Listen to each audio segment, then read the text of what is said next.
नमस्कार। चलिए एक बार कल्पना करते हैं उस भारत की जो 19वीं सदी में था। एक तरफ सदियों पुरानी परंपराएं, दूसरी तरफ ब्रिटिश शासन। और इसी दौर में भारत में विचारों का एक ऐसा तूफान उठा जिसे हम पुनर्जागरण के नाम से जानते हैं। ये सिर्फ कोई आंदोलन नहीं था, ये थी आधुनिक भारत के जन्म की कहानी। आज हम यही समझेंगे कि कैसे कुछ साहसी सुधारकों ने समाज की बेड़ियों को तोड़ा और हमारे आज की नींव रखी। तो आज की हमारी चर्चा का सफर कुछ इस तरह रहेगा। सबसे पहले हम ये समझने की कोशिश करेंगे कि इस क्रांति की आखिर जरूरत ही क्यों पड़ी। फिर हम मिलेंगे इसके सबसे बड़े नायक राजा राम मोहन राय से। हम देखेंगे कि कैसे अलग अलग विचारों के टकराव ने नए नए आंदोलनों को जन्म दिया और ये लहर बंगाल से शुरू होकर पूरे देश में कैसे फैली। और आखिर में हम ये समझने की कोशिश करेंगे कि इन सुधारों की जो विरासत है वो आज भी हमारे लिए इतनी अहम क्यों है। तो चलिए सबसे पहले ये समझते हैं कि इस वैचारिक क्रांति की चिंगारी आखिर जली कैसे। वो कौन सी ताकतें थीं जिन्होंने इसे हवा दी। हाँ, यही सबसे बड़ा सवाल है। आखिर ऐसा क्या हो गया था कि भारत को खुद को फिर से जगाने की जरूरत महसूस हुई? वो कौन सी सामाजिक कुरीतियां थीं या फिर बाहरी चुनौतियां थीं जिन्होंने इस पूरी वैचारिक क्रांति को जन्म दिया? देखिए, इसकी वजह दो तरफा थी। एक तरफ तो था भारतीय समाज का ठहराव, मतलब सती प्रथा, जातिवाद, छुआछूत, मूर्ति पूजा और न जाने कितने अंधविश्वास समाज में अपनी जड़ें बहुत गहरी जमा चुके थे। और दूसरी तरफ से एक चुनौती आ रही थी, वो थी पश्चिमी आधुनिकता की, जो अंग्रेजी शिक्षा, तर्कवाद और फ्रांसीसी क्रांति के नए नए विचारों के साथ आई थी। तो बस इन्हीं दोनों ताकतों के टकराव से सुधार और जागृति की वो चिंगारी भड़की। और इस चिंगारी को मशाल में बदलने का श्रेय एक ऐसे इंसान को जाता है जिन्हें हम बंगाल पुनर्जागरण का अग्रदूत मानते हैं। अच्छा, तो राजा राममोहन राय को आधुनिक भारत का जनक कहा जाता है। ऐसा क्या खास था उनके काम में? मतलब उनके योगदान को हम कैसे समझ सकते हैं? बहुत बढ़िया सवाल है। देखिए, उनके काम को हम 4 हिस्सों में बांट सकते हैं। सबसे पहले तो उन्होंने आत्मीय सभा और फिर ब्रह्म समाज जैसी संस्थाएं बनाई। इनका मकसद था एकेश्वरवाद की बात करना, यानी एक ईश्वर में विश्वास। दूसरा, उनकी विचारधारा। वो मूर्ति पूजा जैसी प्रथाओं के सख्त खिलाफ थे और उनका मानना था कि ज्ञान का स्रोत वेद हैं। तीसरा और शायद सबसे महत्वपूर्ण, उनका सामाजिक योगदान। सती प्रथा जैसी क्रूर सामाजिक बुराई के खिलाफ उन्होंने जो लड़ाई लड़ी वो तो ऐतिहासिक है। और हाँ, एक मजेदार बात, उन्हें राजा की उपाधि मुगल बादशाह अकबर द्वितीय ने दी थी। अब एक बात समझनी बहुत जरूरी है कि ये सुधार का आंदोलन कोई एक सीधी सपाट राह नहीं थी। ये तो अलग अलग मान्यताओं और विचारों का एक जबरदस्त टकराव था। हाँ, उस वक्त समाज में मुख्य तौर पर 3 तरह की सोच काम कर रही थी। एक तरफ थे कट्टरपंथी, यानी रेडिकल यंग बंगाल आंदोलन वाले। ये हर पुरानी मान्यता को सिरे से खारिज कर देना चाहते थे और हर चीज पर सवाल उठाते थे। बीच में थे सुधारवादी, यानी रिफॉर्मिस्ट, जैसे ब्रह्म समाज के लोग। ये हिंदू धर्म के अंदर रहकर ही सती और बाल विवाह जैसी कुरीतियों को खत्म करना चाहते थे। और फिर तीसरी तरफ थे रूढ़िवादी, यानी ऑर्थोडॉक्स धर्म सभा वाले, जो पुरानी परंपराओं को तो बचाना चाहते थे लेकिन हाँ, पश्चिमी शिक्षा के समर्थक भी थे। तो अगर हम इस वैचारिक लड़ाई के 2 ध्रुवों की बात करें तो वो कौन थे? बिल्कुल, एक तरफ थे हेनरी डेरोजियो से प्रेरित यंग बंगाल आंदोलन के जोशीले युवा। वो तर्क, आजाद सोच और महिला शिक्षा की बातें कर रहे थे, मतलब हर पुरानी परंपरा पर सवाल। तो वहीं दूसरी तरफ थी रूढ़िवादी धर्म सभा, जिसे राधाकांत देव लीड कर रहे थे। ये ब्रह्म समाज के सुधारों का जमकर विरोध कर रहे थे और सती जैसी प्रथाओं को बचाए रखना चाहते थे। तो ये था विचारों का सीधा टकराव। पर ये जागृति की लहर सिर्फ बंगाल तक ही सीमित नहीं रही। धीरे धीरे ये पूरे भारत में फैलने लगी। सही कहा, बंगाल से जो चिंगारी उठी थी वो जल्द ही पूरे देश में फैल गई। लेकिन हर जगह इसका रंग और रूप थोड़ा अलग था। जैसे बंगाल में जोर दार्शनिक सुधारों पर था, वहीं महाराष्ट्र में लड़ाई सीधे सीधे जाति प्रथा के खिलाफ और सामाजिक बराबरी के लिए लड़ी जा रही थी।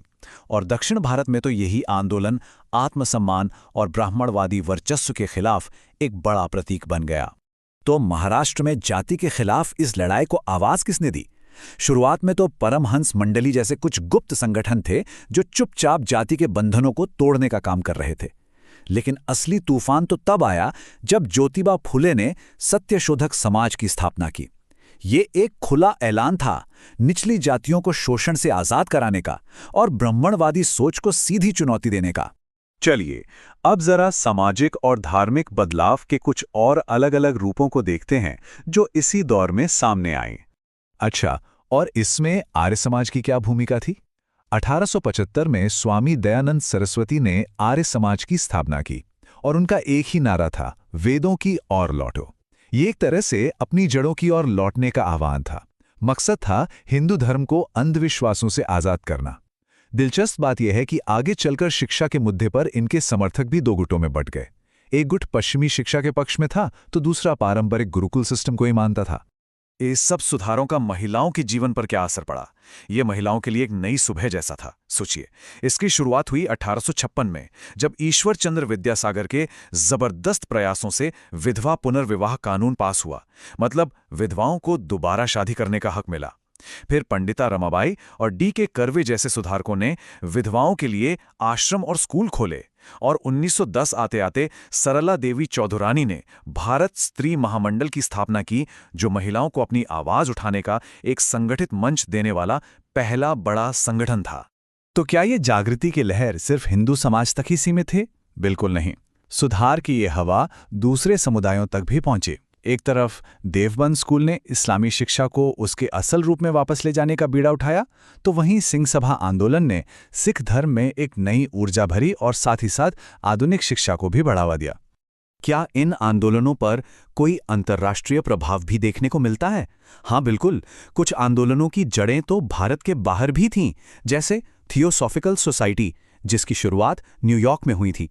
उसने भारत में आकर सभी धर्मों के तुलनात्मक अध्ययन पर जोर दिया। वहीं स्वामी विवेकानंद ने अपने गुरु रामकृष्ण परमहंस की शिक्षाओं को दुनिया भर में फैलाया और रामकृष्ण मिशन की स्थापना की, जिसका मूल मंत्र था मानव सेवा ही माधव सेवा। चलिए, अब तक हमने जिन बड़े बड़े संगठनों की बात की है उन्हें एक बार जल्दी से दोहरा लेते हैं। तो शुरुआत की राजा राम मोहन रॉय ने, बिल्कुल 1814 में आत्मीय सभा से और फिर 1828 में ब्रह्म समाज के साथ। अच्छा, इनके विरोध में 1830 में राधाकांत देव की धर्म सभा बनी, फिर तत्वबोधिनी सभा आई और महाराष्ट्र में परमहंस मंडली जैसे संगठन बने। और इसके बाद के दौर में कौन से बड़े नाम आते हैं? इसके बाद महाराष्ट्र में प्रार्थना समाज और ज्योतिबा फूले के सत्य शोधक समाज ने सामाजिक सुधारों की मशाल को आगे बढ़ाया। फिर राष्ट्रीय स्तर पर स्वामी दयानंद का आर्य समाज आया और अंतर्राष्ट्रीय स्तर पर थियोसॉफिकल सोसाइटी ने अपनी एक अलग पहचान बनाई। और आखिर में स्वामी विवेकानंद के रामकृष्ण मिशन और गोपाल कृष्ण गोखले की सर्वेंट्स ऑफ इंडिया सोसाइटी ने सेवा को ही अपना सबसे बड़ा धर्म बना लिया। तो इन सभी आंदोलनों के असर और उनकी विरासत को समझते हुए अब हम अपनी चर्चा के आखिरी पड़ाव पर हैं कि कैसे इन सब ने मिलकर आधुनिक भारत की नींव तैयार की। इन सुधारकों की आवाज आज भी हमारे कानों में गूंजती है। राजा राम मोहन रॉय ने उस दौर के अंधविश्वासों को चुनौती देते हुए साफ कहा था कि धर्म का असली सार किसी आडंबर में नहीं, बल्कि उपनिषदों के शुद्ध ज्ञान में मिलता है। और छुआछूत जैसी कुरीति पर स्वामी विवेकानंद का वो जबरदस्त प्रहार सुनिए। हमारा धर्म अब सिर्फ रसोई तक सिमट कर रह गया है। हम इसे मत छुओ, उसे मत छुओ करने वाले बन गए हैं। ये सीधी सीधी एक चेतावनी थी कि अगर हमने अपनी सोच नहीं बदली तो समाज का पतन होना तय है। तो अगर हम संक्षेप में कहें तो इन सभी आंदोलनों ने मिलकर आधुनिक भारत का ताना बाना बुना।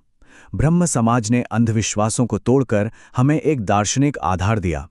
सत्यशोधक समाज ने निचली जातियों को आवाज देकर सामाजिक न्याय की लड़ाई लड़ी और आर्य समाज ने अपनी भारतीय जड़ों पर गर्व करना सिखाकर हमारे अंदर एक सांस्कृतिक गौरव जगाया। इन्हीं सब धाराओं ने मिलकर आधुनिक भारत को वो शक्लें दी जो आज हम देखते हैं। तो निष्कर्ष यही है कि इन सुधार आंदोलनों ने आधुनिक भारत की नींव तो रखती, पर एक सवाल हमारे लिए छोड़ गए। उनकी लड़ाई तर्क, समानता और आत्मसम्मान के लिए थी। सोचने वाली बात यह है कि इन तीनों में से कौन सी सीख आज के भारत के लिए सबसे ज्यादा महत्वपूर्ण है? इस सवाल पर विचार जरूर कीजिएगा। नमस्कार।